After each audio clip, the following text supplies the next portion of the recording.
Okay, great. Okay, we have a great guest for class today. And his name is Nane Alejandrez. And he's the UCSC graduate. And he's also the founder and the executive director of Santa Cruz Barrios Unidos, which is a violence prevention organization dedicated to providing alternatives to at-risk youth and re-entry opportunities to former prisoners. Now, we have 4 staff members of Barrios Unidos. And Nane, I'm sure he will introduce each member. So let me give you background about the Nane Alejandrez.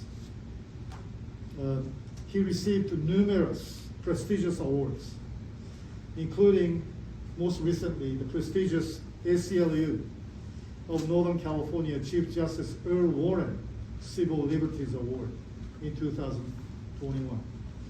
Now, Barrios Unidos grew out of the Chicano rights, civil rights, and the peace movement over the 1960s and 1970s.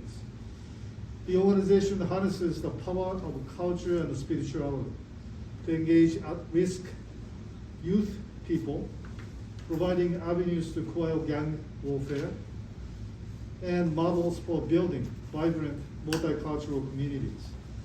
Nane Alejandrez is also a co-chair of the Urban Peace and Justice Summit, which is a national organization that works to forge truce between African American and Latino gangs. He started the Barrios Unidos in 1977 after completing his military service in Vietnam. He began Barrios Unidos out of his trunk of his car that had all his slide projectors, flyers, documents. And he and his Barrios Unidos members sold t-shirts as well as tacos and tortillas to raise money, and they were able to get office in Santa Cruz for the organization, which became a community center where it could hold classes, dances, and music, a place where young people and elders could come together. He also helped create an alternative school called the Cesar Chavez School for Social Change, and developed many programs which are quite similar to like a Black Panther Party, which was founded by the Huey Newton, who's the graduate of UC Santa Cruz, completing his bachelor's degree as well as PhD program. Now, those programs include the Prison Project, which provides cultural and spiritual education, support, and assistance to incarcerated individuals. Kids Club has an after-school activities to provide safe space for children. And Barrios Unidos audio engineering vocational training program, including all aspects of recording technology, such as audio recordings, mixing, editing, and mastering. It also has juvenile programs that offer job training skills, cultural development, young deterrence, family unification, and the community involvement, as well as adult re-entry program, that is the state parole and probation approved programs that provide re-entry service to formerly incarcerated individuals. It also has Walter Guzman Retreat Center, providing a secluded natural retreat center to engage in reconnection with the cultural roots and appreciation of nature. Community outreach program, including weekly food distribution programs for needy local families in the community, as well as the tiny house construction projects, which you can find some of the tiny houses Barrios Unidos trains people to create to deal with the combat houselessness, offering vocational training in the construction, as well as developing consciousness to help others. And the maintenance of the event center called the SPOT, S-P-O-T, used as after-school youth development center for cultural enrichment and active. So now, we're gonna have set of questions that we have created. And thanks for the students' input. The interview will be recorded and made available to university community and beyond. And so first 40 to 45 minutes, we still have a little more than an hour. 40 to 45 minutes will be spent on Nane responding to the questions posed by the students. And afterwards, if we have time, then we have Q&A sessions. Okay, please welcome Nane Alejandrez.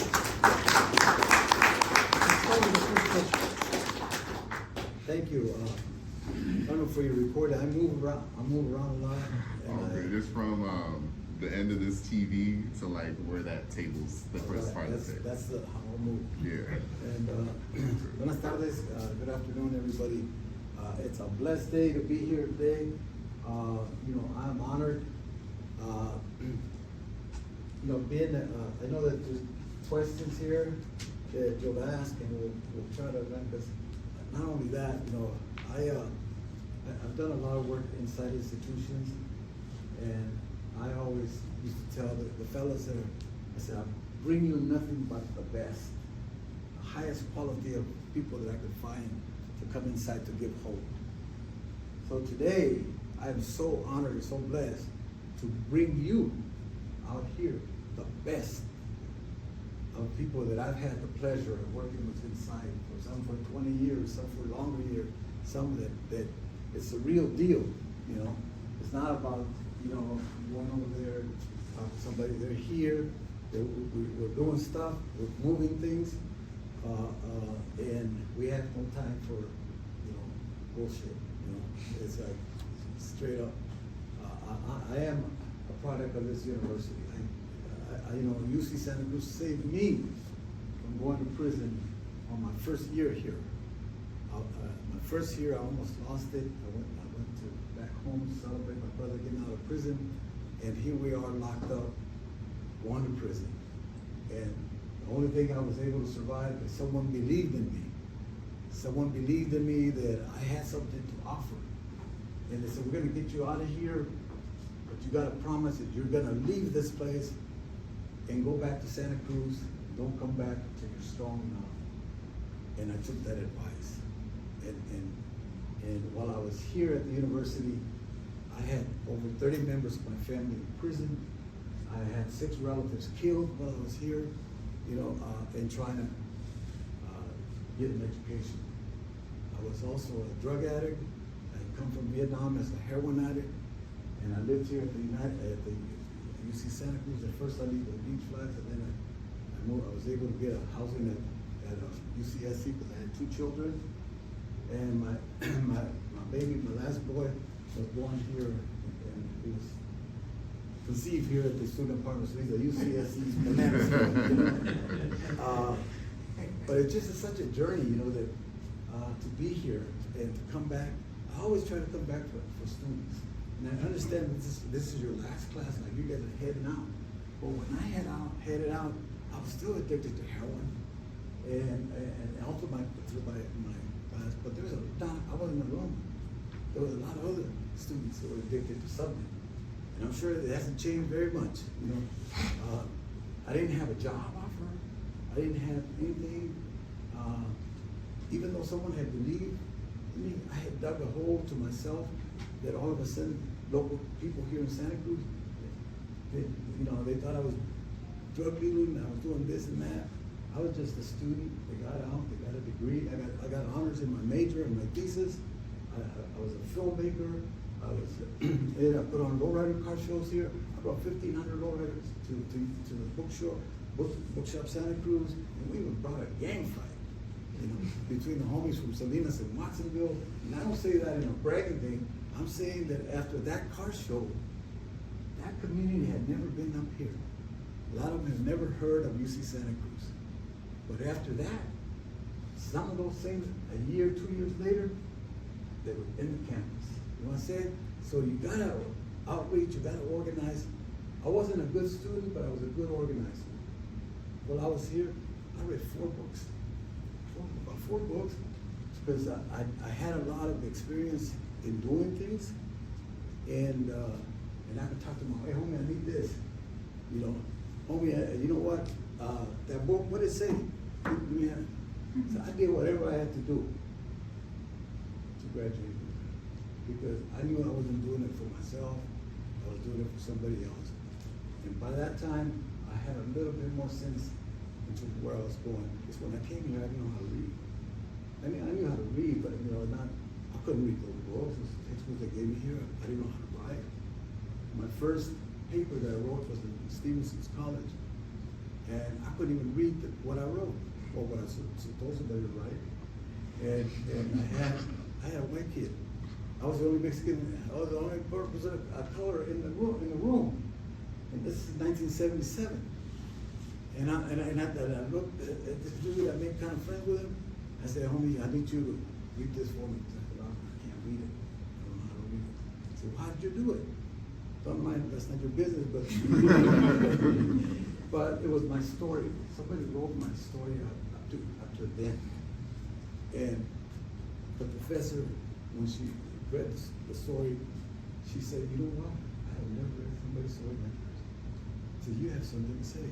And it inspired. That was my first class. And she gave me an A+, you know. At that time we didn't have grades, so it was a pass, you know.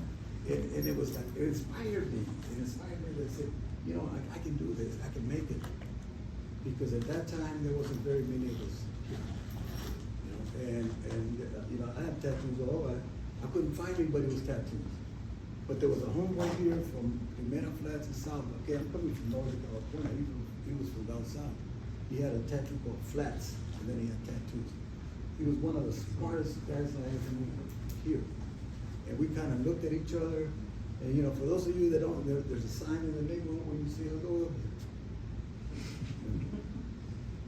You know, without saying a word. And then you step on. So that's what, me and Frank, we did that. And then we became friends. He went and baptized my son, Joaquin, was born here. You know, so that north-south stuff, we never believed in that. You know, we were beyond that. But I got here, I'm here. I brought some incredible people with me.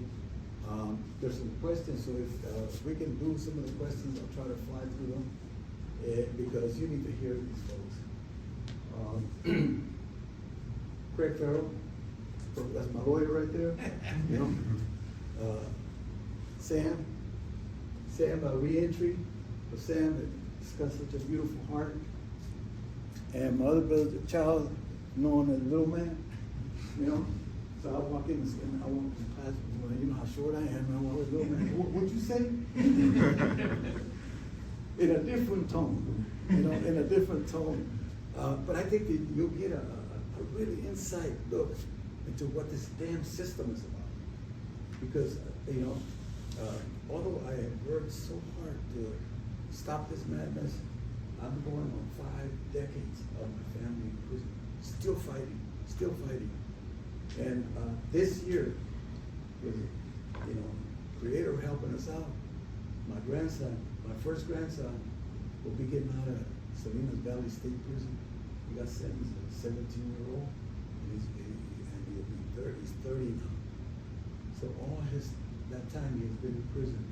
And the prison that he's been in, to this day, they've killed 12 people. And so I worry about it every day. Every day I worry about it, you know. But you gotta keep moving. You gotta keep, you know, pushing. And it's not about just him. There's another guest that couldn't make it. We couldn't arrange a flight or a bus or anything to pick him up. It's Sonny Trujillo.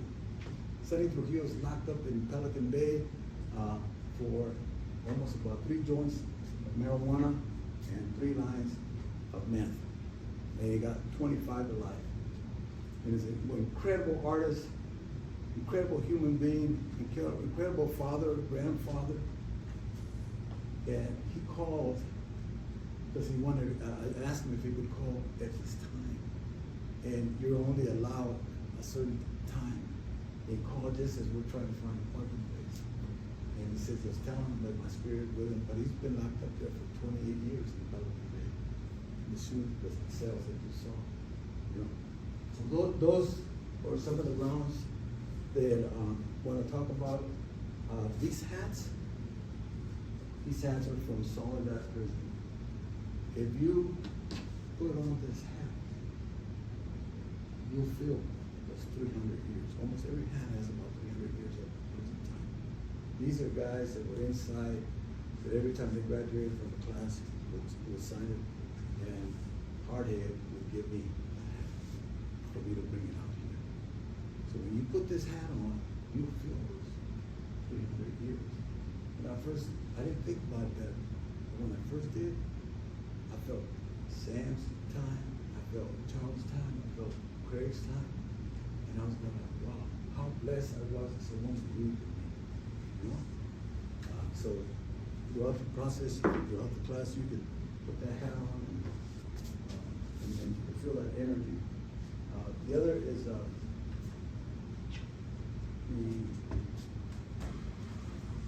I was, when you get an award, even the Chief Justice Earl Award, it's a piece of paper. Yeah, it is an incredible paper. But when they awarded me this, they showed me that, man, I am with somebody. But you look at there's probably 1,300 years in this teaching. So, and this was presented to me in LA at a rally, at an event. And so all these things I bring out because we have to get educated about incarceration. Who's incarcerated? Why are you incarcerated? What's the difference between crack cocaine and powder cocaine? 3 joints of marijuana, where now you go in a dispensary, you call it a lid, and they don't even write you a ticket. What Sonny is doing in life. So I think we are kind of a little shit. The film, any filmmakers in there? Interested in film? I was interested in film. So Brian did this film, and the place where he shot it, this film, the majority of it was in our prison cell trailer, which will be here on the 25th for practical activism. We'll be here. But all that was shot there, and those 2 individuals are real characters that came out of it. And Craig, you were still inside during COVID, and you could talk a little bit about COVID and what Sonny's going through right now. Sonny told me that they just locked up, this is what he wanted to say, that COVID has not ended, but they just locked the whole block where he's at in Pelican Bay, and he's lucky that he was able to make a break. But this is stuff that's happening right now, with COVID. So those relatives are still locked up. In all my years that I've gone to institutions, I never call the population, the students there, inmates or prisoners. They are my relatives. So I address them my relatives. Because I had so many members of my family in prison, I feel like I had a bunch of relatives, and when I go in there, they treat me like a relative. So it's how you walk in there and what you're bringing. So anybody want to start with the first, who's going to ask what, and then we'll get going with that, because I want to give enough time for my brothers to speak. For sure. Awesome. Thank you, Nane. I really appreciate you, and thank you for your service as well. Basically, you probably already did most of this. If you want to add on anything, let us know. But of course, you got your name, pronouns of use, connection to UCSC, and why you do what you do. You probably already answered a lot of it. If you have anything else you want to add, you can do that, or we can go to the next question. I think that, as a war veteran, I never believed in war. I went to war because, they used to draft you. And when I got to Vietnam, Vietnamese people had never done anything to me. They had never called me a dirty Mexican or a spick or anything like that. And I had nothing against the Vietnamese people until this day. To this day, I don't believe in war. I learned how to become a nonviolent person after the war, but it's been in progress. And as far as Barrios Unidos began right here at UC Santa Cruz, 1977. What type of education was given for members? What type of education? Street education. I'm a believer, and these guys who know me, they know that I don't like to teach in classrooms. If you want to learn, you come with me, and we learn together, because that's the way I was taught. I mean, I came here, but that was, you know, I needed paper, so I came to it. There's also what I've learned from the fellows inside is chasing paper. That's what you guys are doing, chasing your paper, huh? Chasing paper. But mom and dad want to tell you, hey, he's giving you all the money, we ain't got no paper. So, chasing paper. Guys inside prison, they're chasing paper to get those parole board certificates to come home. So, that's kind of my way of teaching.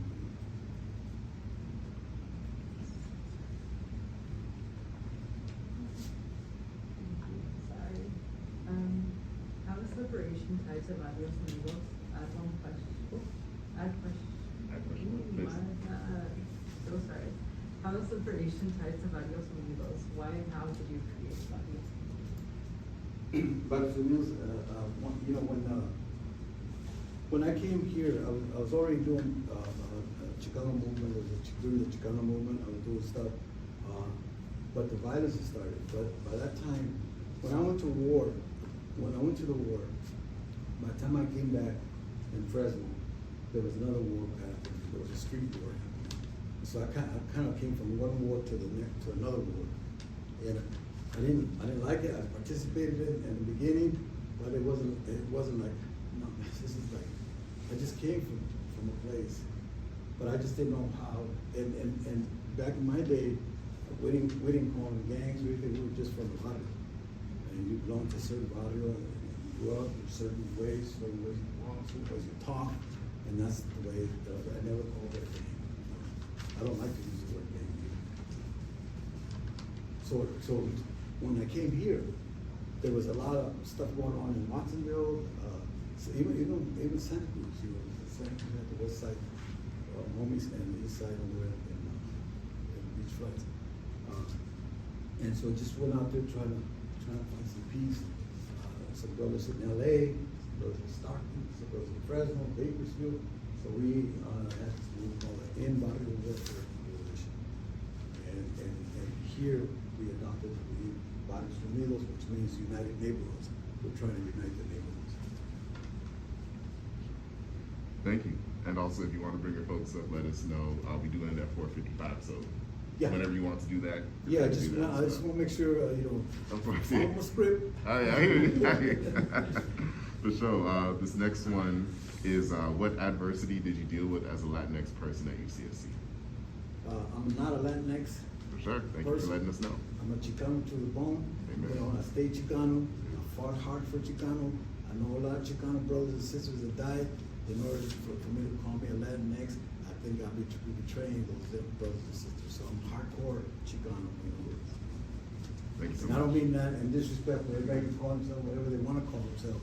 I particularly want to pay homage to all those relatives that passed on and kept it. It's like saying to the Black Panthers, change your name to something else. Yeah. You try to call it the Black Panthers with X, you know, you're in trouble. Next one. Oh yeah. Well, part of it's also like in terms of your experience at UCSC. Do you have any like positives and negatives that you felt as a student here? You know, I got to say that my experience at UCSC was a very positive for myself. You know, I came to this university with a lot of isms. I had a bag full of isms because where I grew up, Chicanos were right here, blacks were over here, whites were over here, and kind of others were coming in and out, you know. But if we saw white dudes in our neighborhood, either they were coming to score, coming to bust somebody, or snitching on somebody, or collecting bills. That was it. There was a black and brown neighborhood in the west side of Fresno.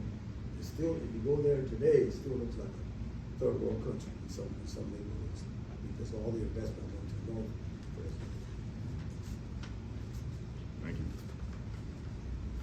What were important professors in your time at UCSC? I'm sorry. What were important professors? Important professors,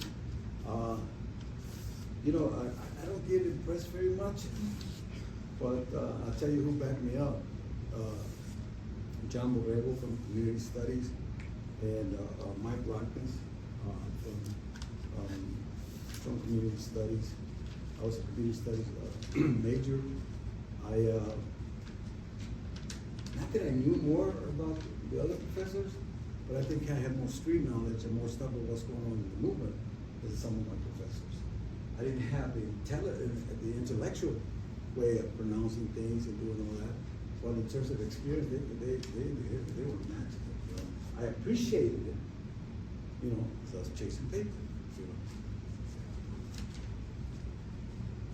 Ralph Guzman, Professor Ralph Guzman was Ralph was like one of the first professors that went into Soledad prison to teach.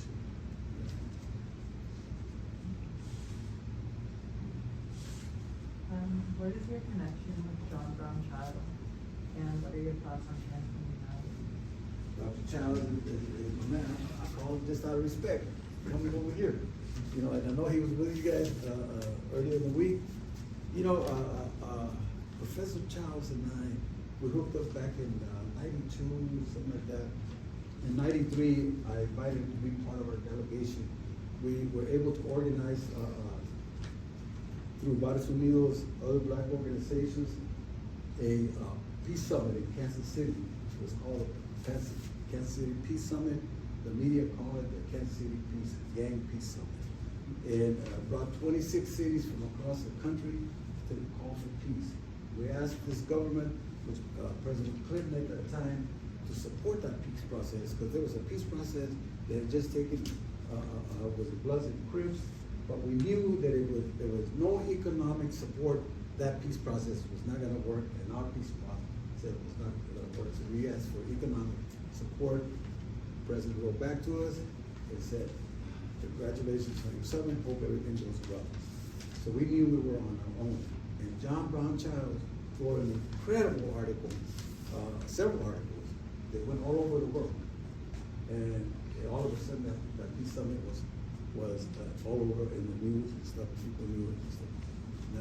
And to this day, we're doing transcommunalities. The folks here will tell you more because they took the class. I just kind of tagged along with Dr. Childs. I love his stories. I love his spirit, and he's still connected to the movement. Thank you. Our next question is, what are your first impressions of the Black Panther Party, as well as any... Okay, that's fine. all Sort good. of did my moves. Yeah. Of course.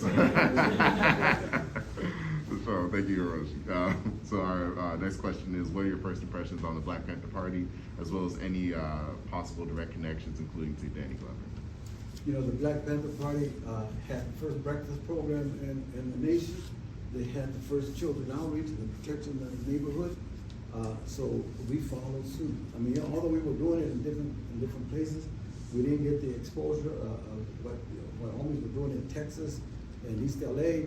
But I think what it did, that's why I made this for you guys here today, because the Black and Brown unity, ever since then, we've been walking that way with you know, Dr. Childs, Gaylord Thomas, G2 Siddiqui.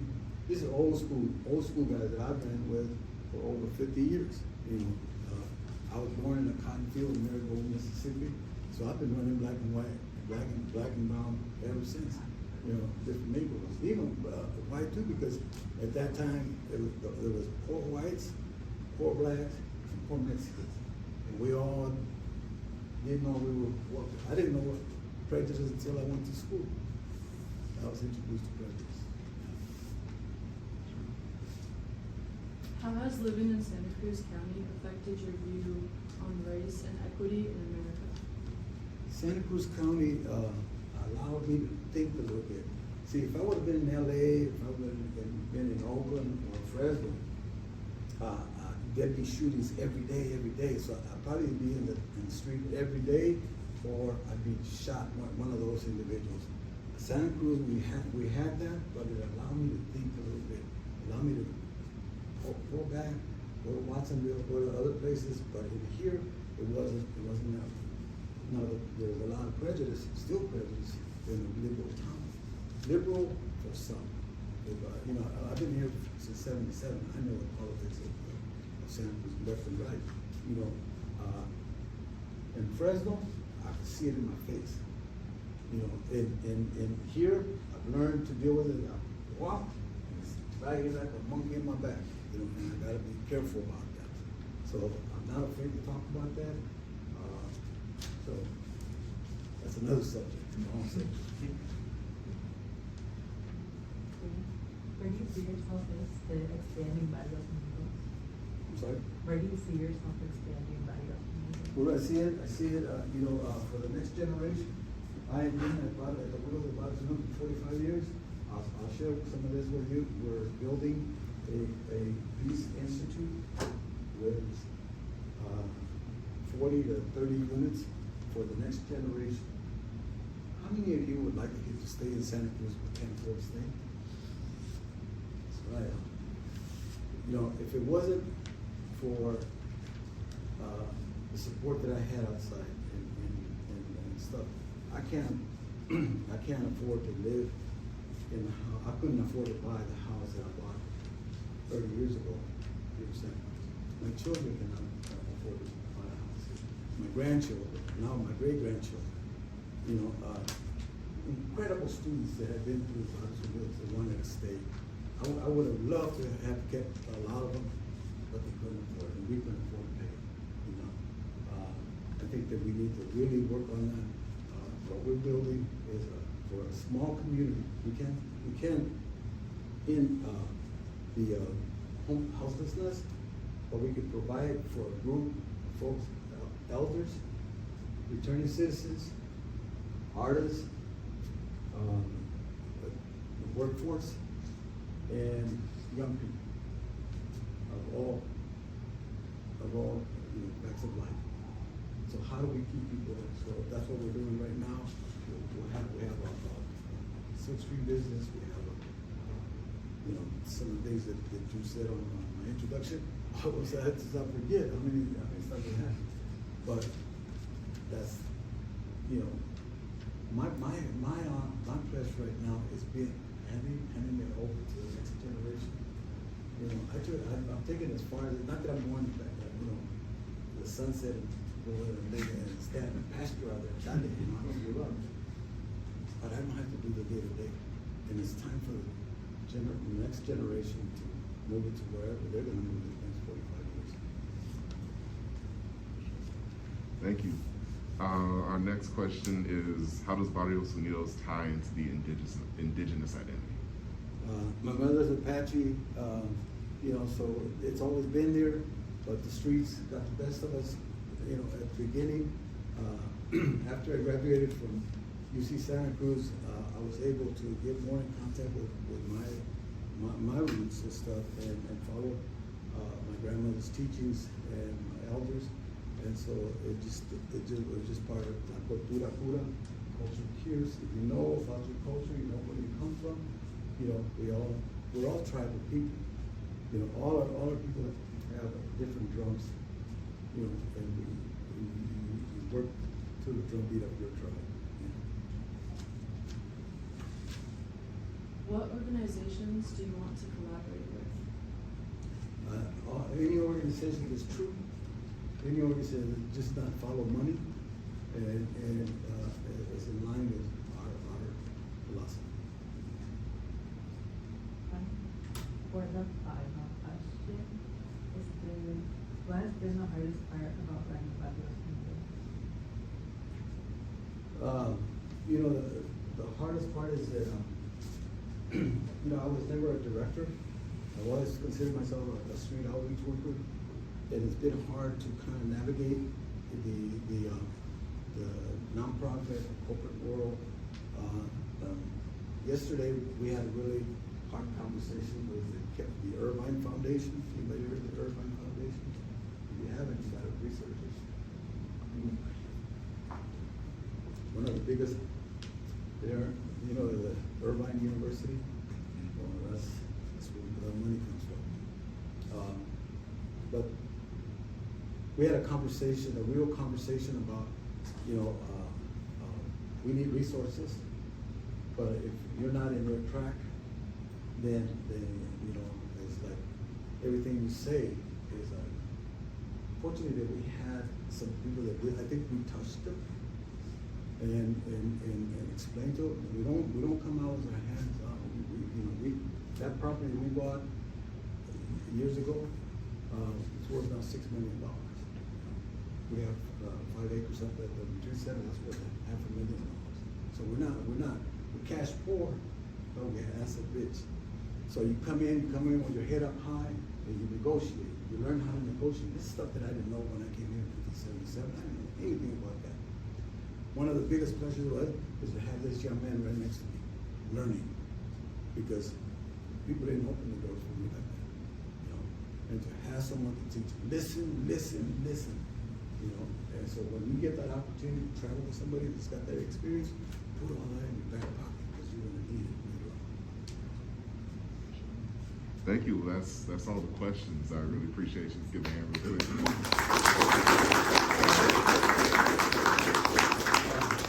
Okay, let's, if it's okay with you, let's open up the floor for questions.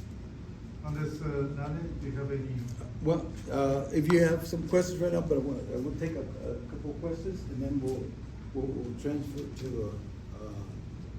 the professors in the room. Yes. How do you keep going? Like, it's a lot of hard work. It's been a long time. How do you keep that passion? These guys, man. These guys. No. There's 6 young men at juvenile center that are facing 25 life. Who's going to be there for them? Okay. There's you guys might not know, but in the last 3 months, there's been like 4 overdoses here at UC Santa Cruz. There's been a lot. There's you just went through a strike. You guys went through it. So all those things are part of this. All you have to do is go downtown, look at all the houseless people. So you gotta keep going. And we built tiny houses. We have tiny houses that we know they could be built with $1,500, $2,000, $2,000, and house an individual, give them a roof over their heads until they get going on something else. So it keeps me going. My grandson keeps me going, and my great-grand, Nyla. She's 2 years old. So that keeps me going. I'm a lowrider till the wheels fall off. I have a 54 Chevy, I have a 54 wagon. I'm the kind of guy stuck in the 50s, and I love life. I love myself, which I did, should know, I don't know. That's what people know. Thank you. Anybody else? You didn't ask me anything personal stuff. It don't matter to me. I'll tell you what. Before these guys come up, my greatest, and John Brown Charles will tell you this too. My greatest teaching place is in the prisons. In the prisons is where I feel closer to God when I'm teaching there or I'm talking there. In the prisons, everybody comes prepared. A pen and a pencil. You get, when the speaker or whoever's asking any questions, it's like a rhythm, and then you have a choice. Universities, UC Santa Cruz, you get 1, 2, you're texting, you're doing this, I spoke at UC Berkeley 2 days ago, 90 students. And I was talking about mentors, because y'all should have mentors. Mentors did a lot for me. And one of my mentors was killing 95 March 1st. And his name is Harry Belafonte. And I asked the students, anybody know who Harry Belafonte? Nobody knew who Harry Belafonte was. UC Berkeley was people of color. If you don't know who Harry Belafonte is in this class, you got permission to text Google. Because at the end of the class, I'm gonna ask you, who Nane Alejandrez is. That's this amazing, incredible human being that never gave it up. Never to this day. I was with him in December. He's blind, but he's an incredible human being that just led a lot of us into the movement.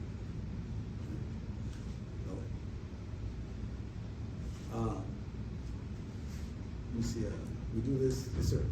Yes. The question I posed to John Brown Charles, and he actually redirected the question to ask you. What is your relationship to Black Panther, former Black Panther Party member, Nane Alejandrez? Danny Glover, man, I love that man. Yeah, we partners. I've been with him in Tanzania. We were with Chavez for 7 hours. We were on a plane, six seat plane, and he took about 3 of them. He's so tall and stuff, and we were flying over Kilimanjaro in Tanzania, and we landed, and then I was in a taxi with Danny Glover in Kenya, in Nairobi, and we're going. And every stop, everybody goes, lethal weapon. Lethal weapon. So the guy, by the time we get to the other block, they're yelling. The lethal weapon is in the car, and so that plus his nephew is in Soledad prison doing life. My grandson is in the next prison, where they killed 4 people. So we go to these prisons, and he went into. I can't go into Soledad, the yard with my grandson. I can go to the administration building. I can go over here, over there, but I can't go there. So Danny Glover said, "Hey, you see him?" So he talks to the fellows and said, "I want to send me to B5 202." And he went and he said, "I'm talking to Valencia."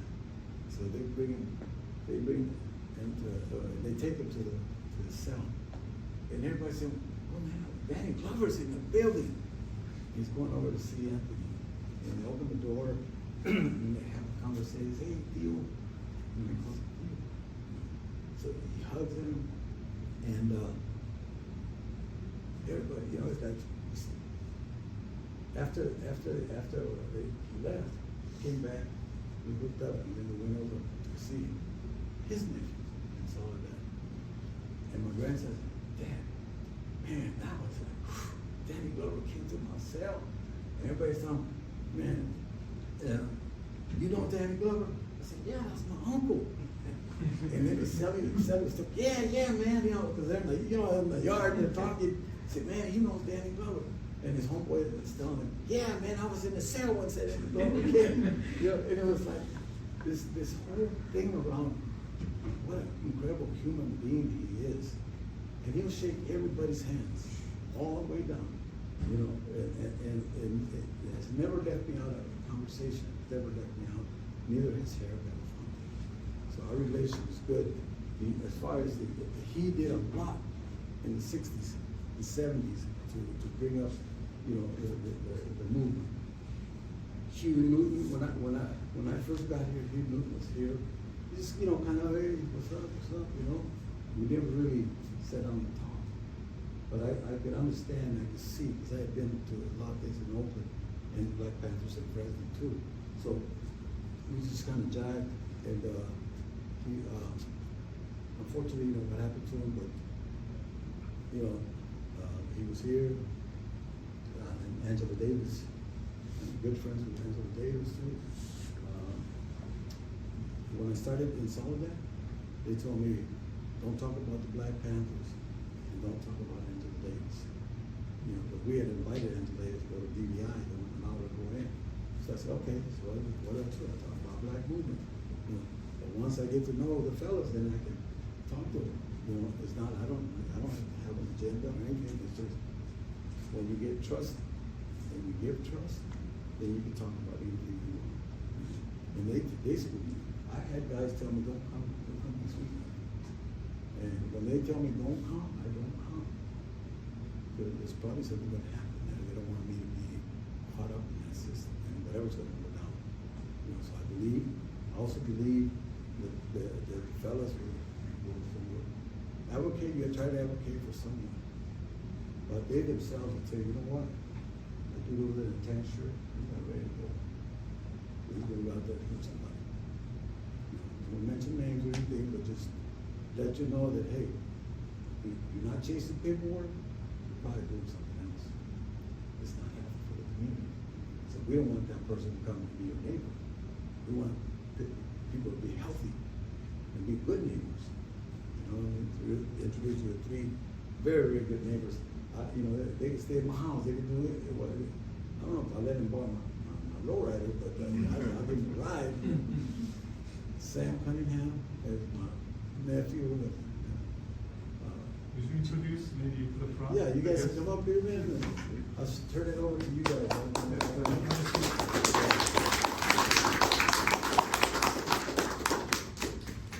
Charles, A.K. Little Man, and this is my trophy. This is my legal beagle. If you ever go to the bridge, you're gonna need a jailhouse.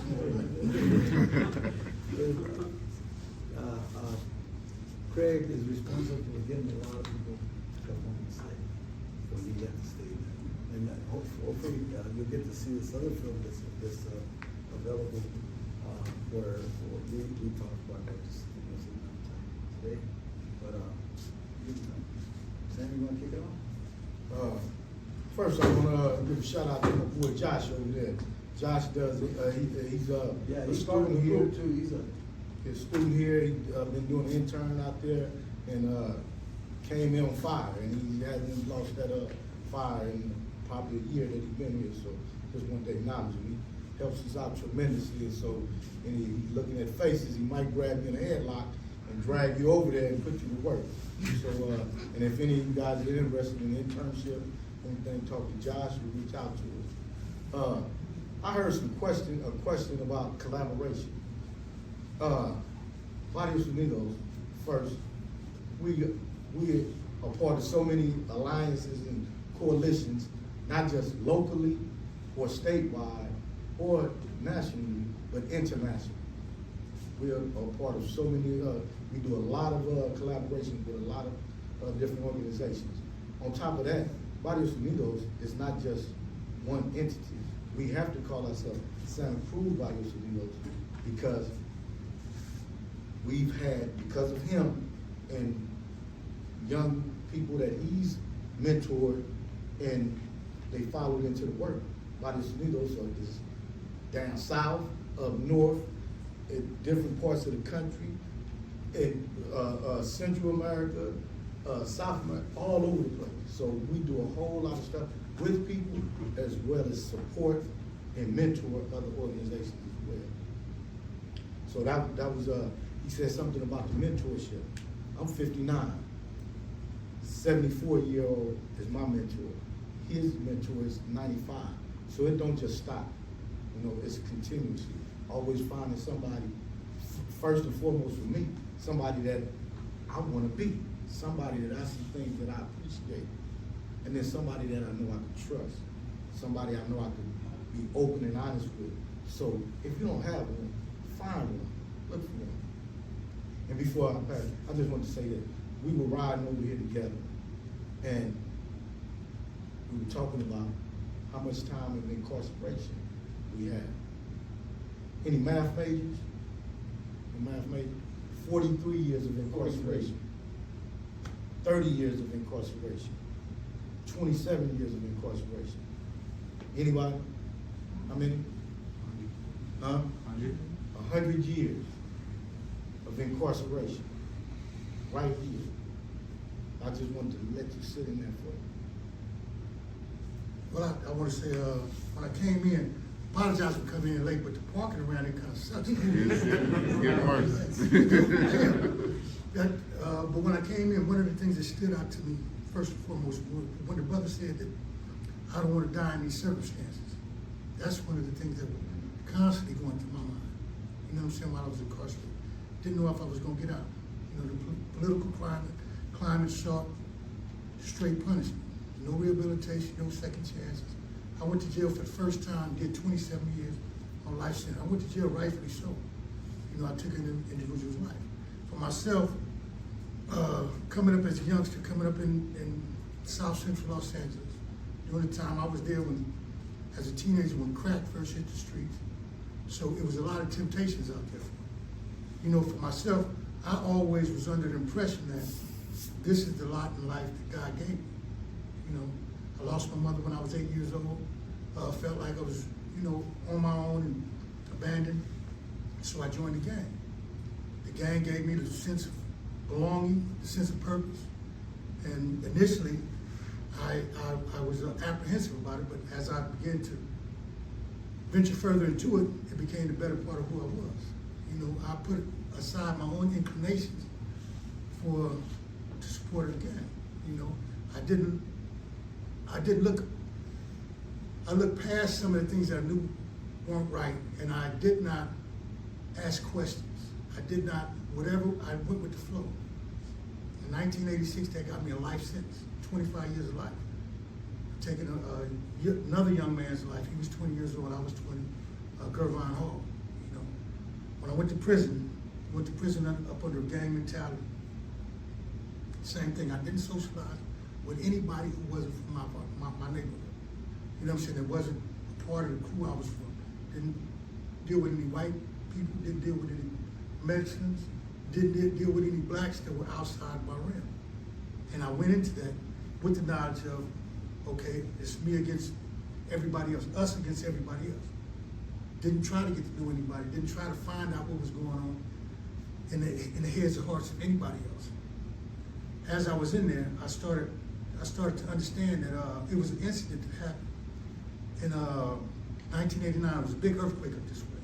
You know, that's when freeways collapsed. I was in a cell in Soledad in Delta 135, right? When I'm in there, the earthquake goes on.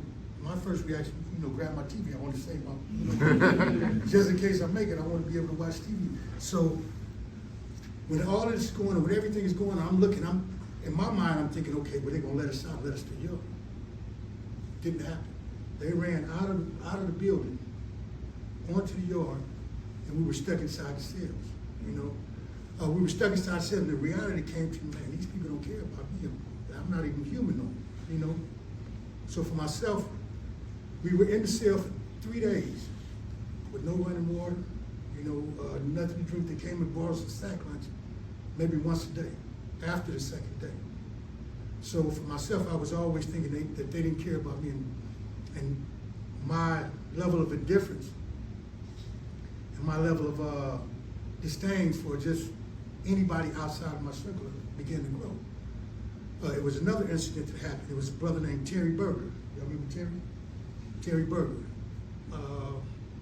He had a terminal illness, and he was going through the illness, and we seen him on the yard and stuff. So he went to the hospital after a couple of months. We used to always help him around. And the individuals that are in there we had become almost like brothers at this point, you know, because we see an individual going. I see him in the visitor room, know his wife. So when I go up to visit him, he was in a cell. I think the cell was probably about from here to here, about from here to where his brother is right here. And in the cell, you can look at the cell. It has a little window, a little glass window. It reminds me almost like a fishbowl. We look into the window. He's on a little cot that's about this low to the ground. And when I look in the window, I can see he's suffering. You know, he's suffering. And I'm looking and I'm thinking to myself, I said, shit, I'm gonna go out just like this. You know what I'm saying? This is what's going through my mind. I'm gonna go out just like this. So with that being said, I built up, during these times, I lost my humanity. I truly lost my humanity. I was indifferent towards everything that was going on around me. It was us against them, period. The only way that I regained my humanity is because I started to think about my kids were growing up. I started to think about I want to go home. I want to get out of here. You know, and if I didn't get out, it wouldn't be my fault. You know, I would put in all the effort and energy into it. I started talking to different people, getting different perspectives, getting different views. I started asking questions. I didn't take things for face value. I started going to the groups, one of the best mentors right here. You know what I'm saying? Start going to groups, start talking to individuals who were on the same page that I was, you know? And by the grace of God, I was given a release day. And I said all that to say that one thing that I learned about our society is that we don't ask the questions. You know, we take everything for face value. You know, and we're putting ourselves in excuse my French, fucked up situation. You know, we put ourselves in if we have the information, we have the resources, that we know what's going on, and we look and use our head for more than just a hat rack. You know, a lot of things would be a lot better. You know, I don't think that for myself, I think that everybody should be given a second chance. Everybody should be given a second chance. And I don't think that, and I think we're living examples of that. That we have a second chance. For myself, I'm been out 10 years. I'm a union electrician. I'm a foreman working on a project right on Crenshaw and Vernon, the neighborhood that I terrorized as a youngster. I'm rebuilding that. You know, I have a project that I run myself. You know, and for me, the one thing that I would ask that you individuals do is make up your own mind on what you're going to do, and look at everything that's under you. Don't just go on face value. Look at everything that's under you. Because you not only will you have to deal with the consequences, but your generation up under you will also have to deal with the consequences. Real quick. He said he was given a release date. None of us was given a release date. We earned it. We had life. We were told by 4 consecutive governors we were going to die in prison. We earned it. Only way we was getting out is in a pine box. We earned And there was newspaper articles on that too. it. Yeah. I'm Craig. I was incarcerated for 43 years. You looking at me make me nervous. That's why my hand's shaking. But actually, like Nane, I'm a Vietnam era veteran, and I have Parkinson's disease.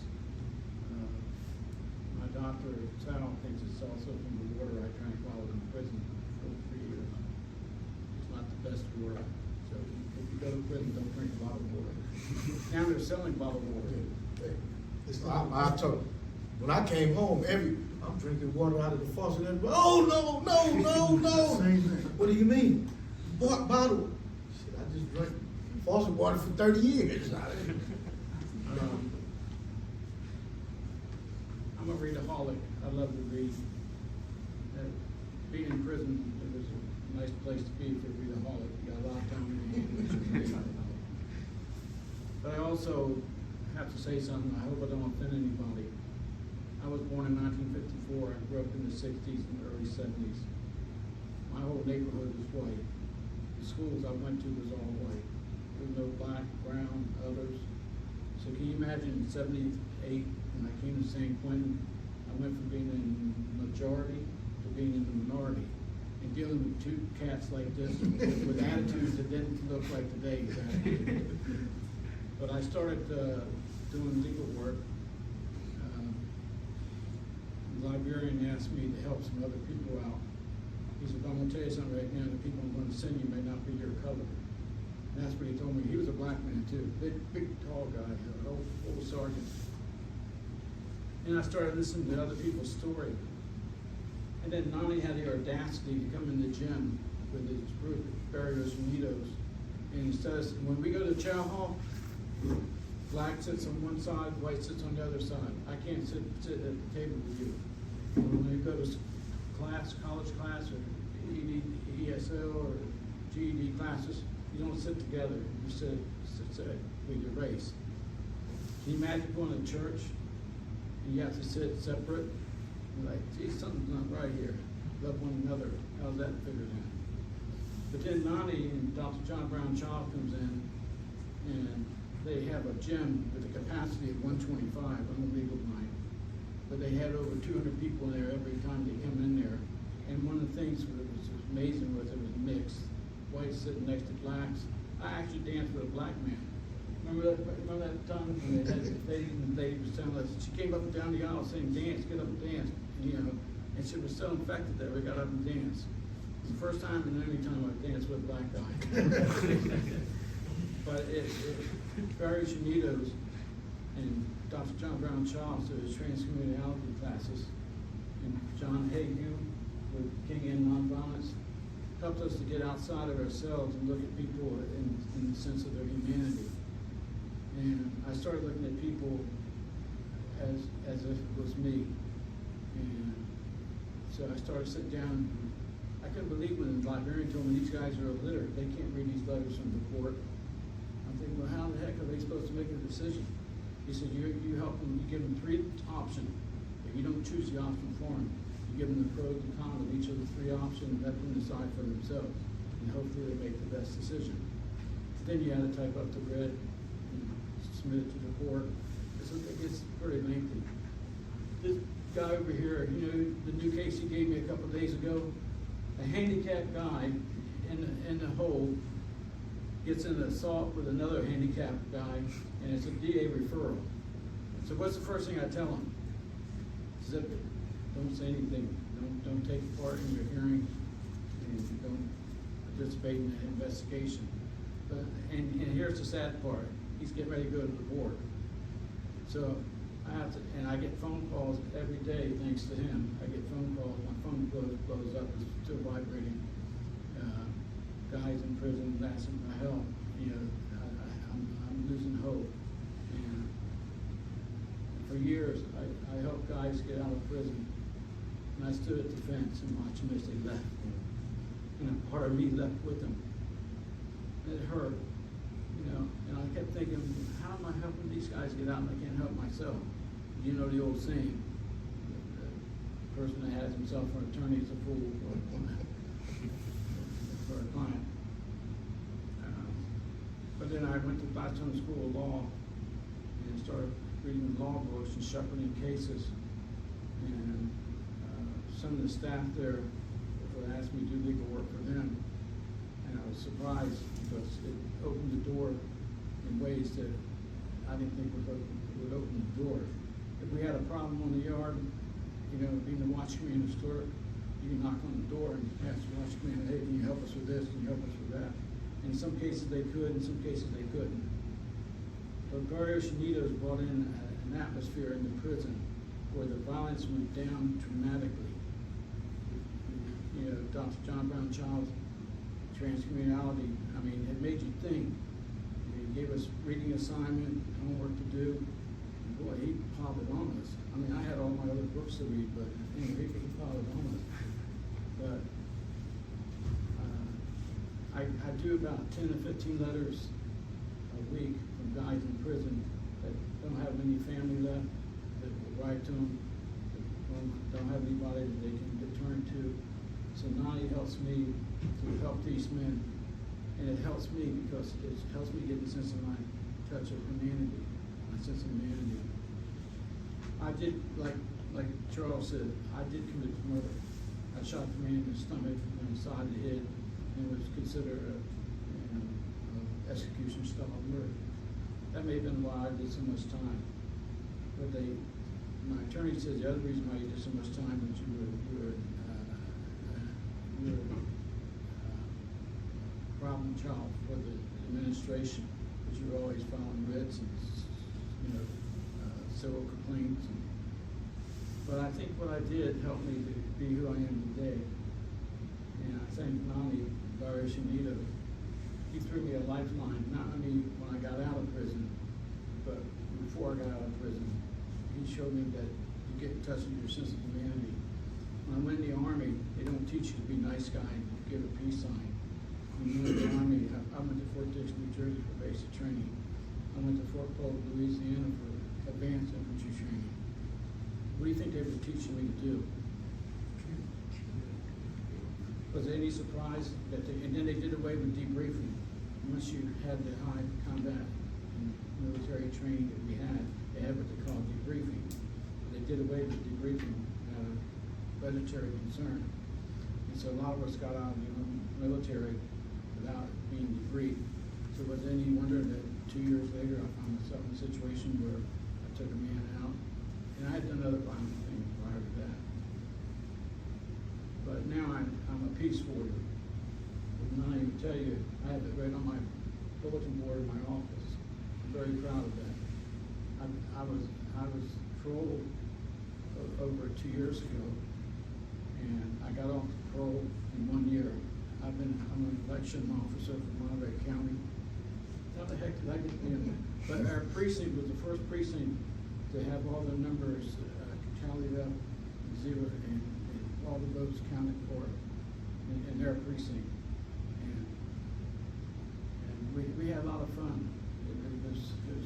I feel like I'm part of society. My name is not B98650. That's not who I am today. My name is Craig Farrell. And as these guys can tell you, I went in prison with my name Craig Stevenson. Because I was doing some nefarious activities. You know, walk around with IDs with your real name on it. You can read between the lines what I'm saying. So my name is Craig Farrell. I put the past behind me. My mother has a great thing. She says, yesterday's a canceled check. Tomorrow's a promissory note. All you have is today. And so I live one day at a time. I've also been clean and sober for 45 years.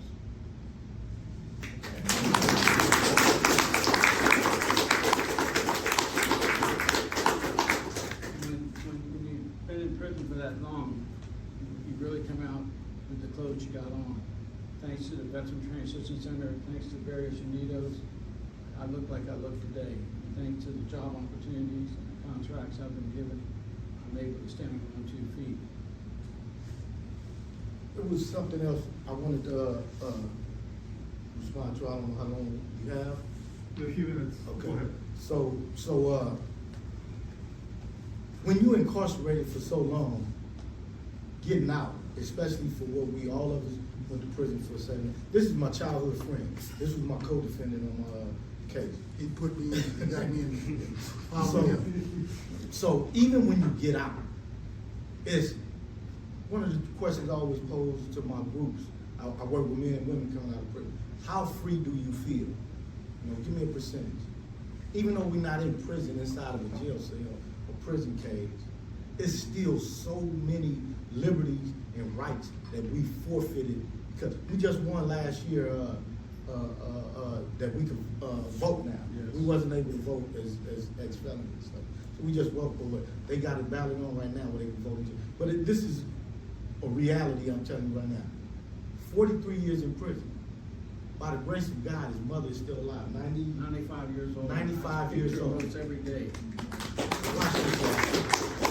When he got out, they wouldn't even let the man go to visit his mother. We don't know how long a 95-year-old person has to live. They told him, okay, go ahead and purchase your ticket. You have to buy a ticket. You have to give us the numbers on this and who you gonna be. So he's had to, I don't know, $1,000 on.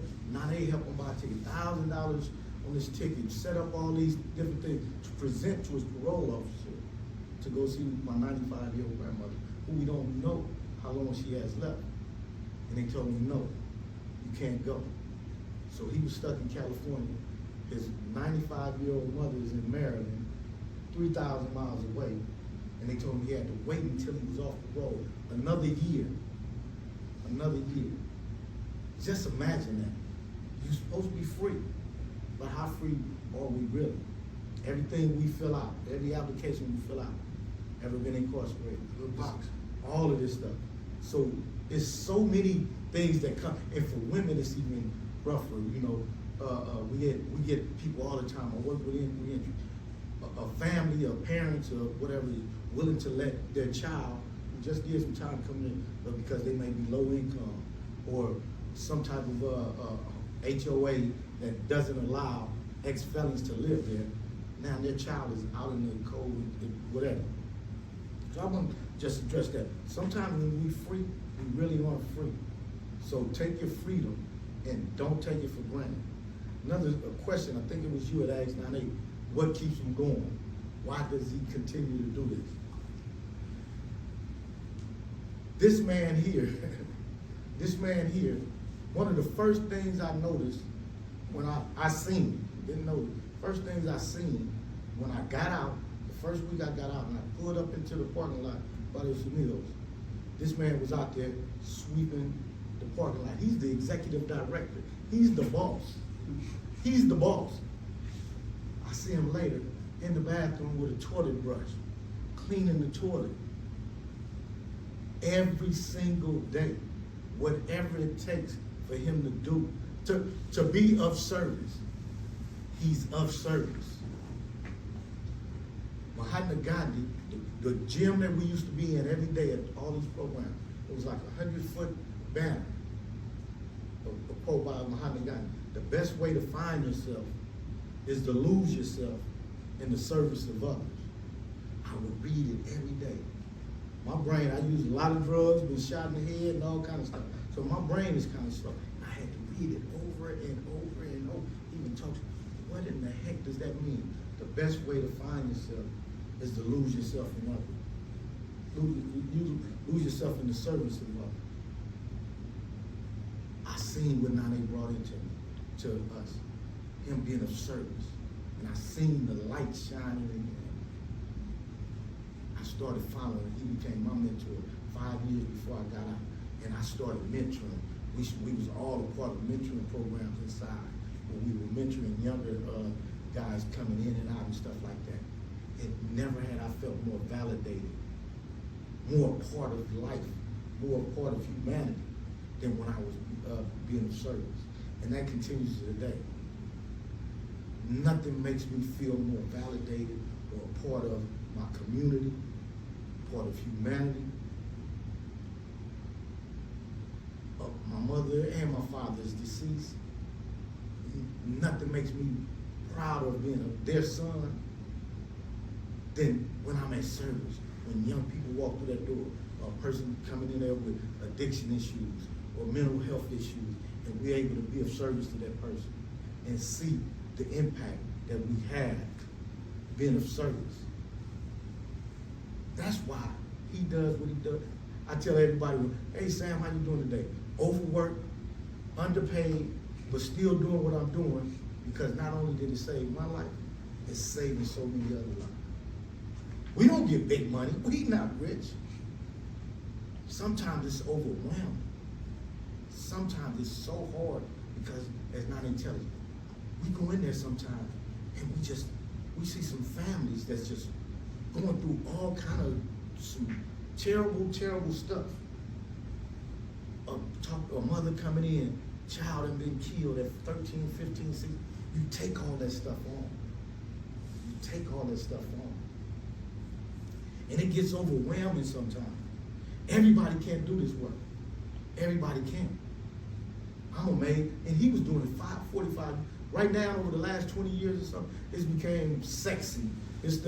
So much money is going to rehabilitation, well, we don't even call it rehabilitation, but transformation, re-entry. So much money over the last 20 years. But 45 years ago, you couldn't get $1 to go into the prisons or have resources available for people coming out of prison. This work is overwhelming at times, but the payoff is unbelievable. Unbelievable. So that's why Nane continues to do this. He'll be 75 in September, August, the end of August. Good for 75, don't he? Almost 75. But he's still there every single day, still cleaning toilets, still sweeping floors. He won't ask you to do anything. He won't ask you to, but he's going to do it. And then you just got so much admiration for him. You get up, whether you're tired or not, and go clean the next bathroom. Let me say this, we just left a meeting with a city council member from Santa Cruz, so keep that in perspective. Okay. Something else, when I went back to Maryland and saw my mother, I saw my son, who's 48 years old, I hadn't seen him since he was 3 years old. I saw my 5-year-old grandson, Miles. And for some reason, he just came running in my arm without any provocation. He just gave me a big old hug, and that made me feel good. And then 2 of my brothers have died. One of my brothers is paraplegic. The other brother is up and running. But obvious when I left home, down the road, I went down, a lot of my family didn't care, they had anything to do with me. And I had the greatest family reunion there was. I'm gonna tell you something else that Dr. John Brown Child and Nane know about. When I was in prison, especially at Soledad, I used to go up to the hospital to death and dying. And these are guys who were told they're getting ready to die, but they didn't get the government approval for medical compassionate release. So they would say, Craig, can you call my family and tell them goodbye for me? Man, that hurt. Craig, can you write a letter? I can't write it. Can you write it for me? I'm gonna tell my son, I'm sorry I wasn't there for him. I'm gonna tell my parents, you know. When I was at Solano, I met 8 of the family members of the man that I killed, Jordan Shaw. He even attested I use his name everywhere I go. Can you imagine going into a visiting room and meet 8 of the family members of the man that you killed? I don't know about you, but trepidation was minor. But, and I told the officer that came in there, I said, you don't have to worry about me, I'm not gonna do anything. He said, I'm not worried about you. If you killed my family member, I would love to be in a room with you, you know. And I met with them for 3 days. And on the 3rd day, they prayed over me and asked me to forgive myself. And one of the things that Nane did, and Dr. John Brown Child, was help me forgive myself. And that was a pivotal point in my life. So. I don't know how much, any questions? Okay. Any questions? Okay, we have the last question. Anybody have any question? Don't answer, don't be shy. Raise your hands. Yes, sir. There we go. So I'm from North Sacramento, like South Sacramento. You know about it up there. So I'm like, I'm the only one out of my friends and my family to like go to a university. And when I try to talk about like the organizing stuff, I'm always in there with like just how the way the world works. And I'm not in a position of trying to like convince them, but more so trying to like, because we grew up in the same area, so I'm trying to let them know like the conditions that we grew up in is not just naturally like that. It's not. It wasn't like naturally made to be like that. So like I don't know like what route should I take or like regarding like how to educate others. Like I'm educating kids back home, but like I'm trying to like help out my groups. So any advice, Bro, keep on doing what you do. Thank you. Your light is gonna shine. The ones who, you may encourage some people and you may have a whole lot of haters. He'll tell you, it's a whole lot of family members stopped talking to him when he started doing what he was doing. Because like, you're supposed to be with the family business. You over there trying to save some lives. We trying to make some money. Do follow where you want to go, bro. Where you go. And if they don't, and everybody got this to each his own. Everybody got their own lane. I don't. My man, he's a foreman on electrician. I work where I work, but he does great work with young people in juvenile hall and younger people. Even though it's different lane, he worked with people that's still incarcerated trying to get out. So we all got our own lanes. If we need everybody. We need the construction men on the women men on this fixing our roads. We need the rocket scientists. We need the people in social justice. We need everybody to play their part to make us a human race. One.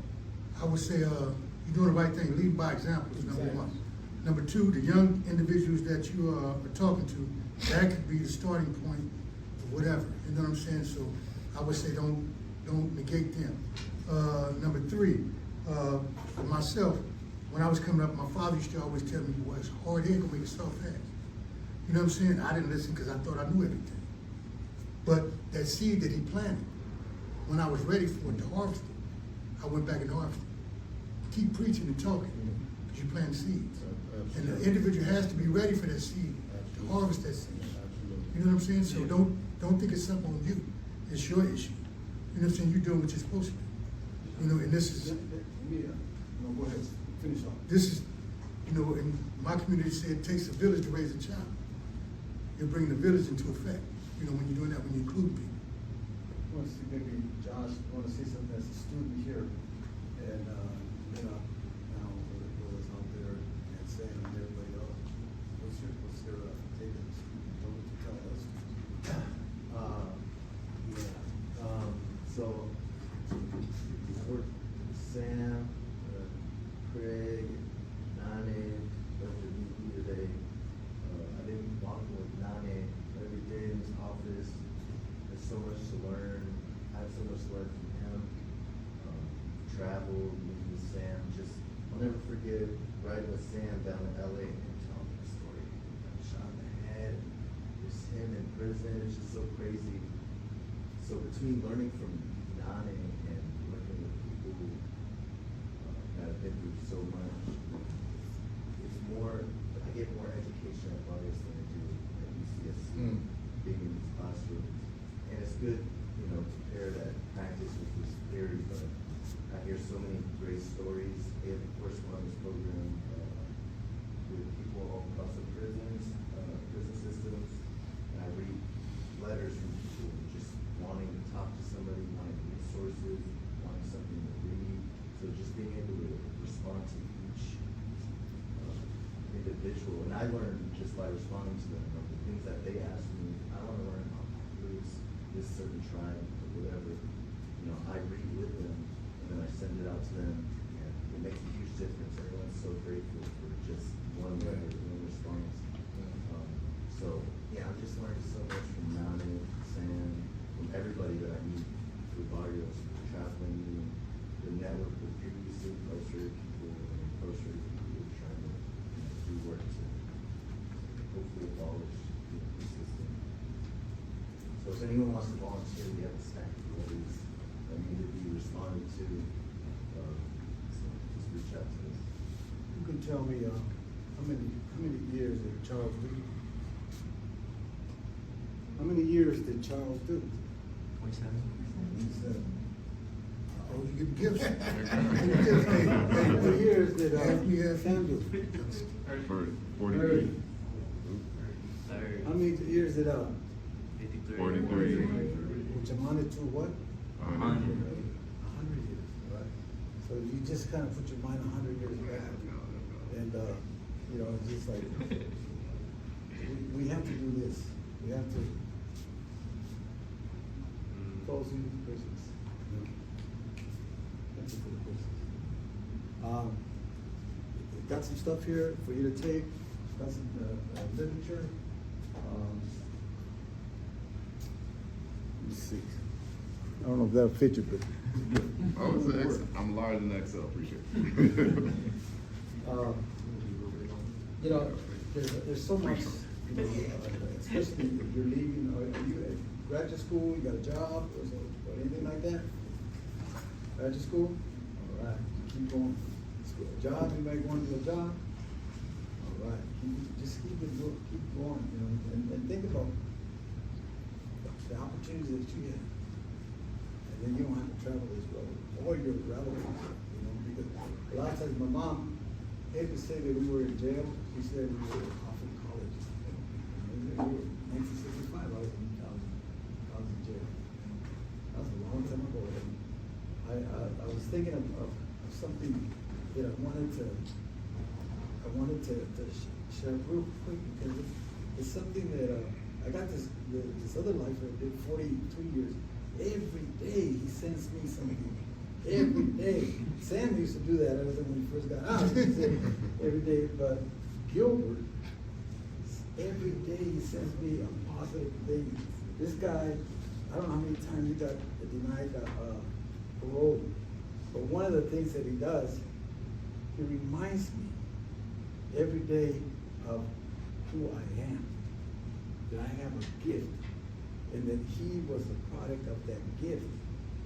And I remember that today, in 1965, 4 Chicanicos were in a car and were attacked by a large white, and we're in a car, and there was 2 guns in the car, and they tried to drag us out of the car, and two guns came out, and we got shot at, and out of there, and it was just like a dream, you know, it's like something that happens in the movies. And it reminded me of what's happening today. That racism was there in 1965. And yet, people of color still getting pulled up. And for whites too. There's a lot of stuff that we need to do. But just a reminder of how far we've gone, but yet how much work we still have to do. And, you know, so again, being here with these brothers here is the paycheck. You know, I feel like today I got paid. Thank you.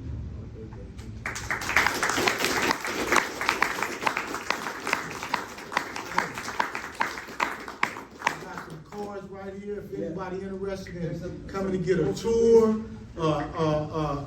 internships, anything, to just come check us out. Check out our website, Barrios Unidos. Check it out, see some of the, we had, like Nane said, we got retreat center up in mountains with the tree houses, all kind of stuff. But check us out, give us a holler, a call, check us on, whatever, man. I would really love to see some of y'all come through. Thank you. Thank They you. give a great round of applause for last